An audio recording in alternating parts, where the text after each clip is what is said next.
नमस्कार आणि आपण पाहत आहात लोकहित लाईव्ह न्यूज चॅनल। आवाज सर्वसामान्य जनतेचा।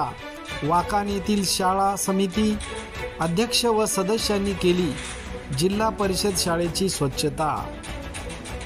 महागाव तालुक्यातील वाकान येथील नवनिर्वाचित शाळा समिती अध्यक्ष अविनाश राठोड व शाळा समिती सदस्यांनी शाळेवरील टीन पत्रावर घन कचरा साचल्याने जिल्हा परिषद शाळेत पाणी संपूर्ण शाळेत टपकत होते।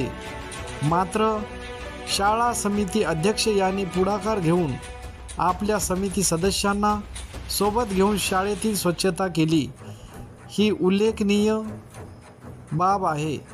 यावेळी शाळा समिती अध्यक्ष तथा सर्व सदस्य उपस्थित होते। ब्युरो रिपोर्ट रवी राठोड, वाकान प्रतिनिधी।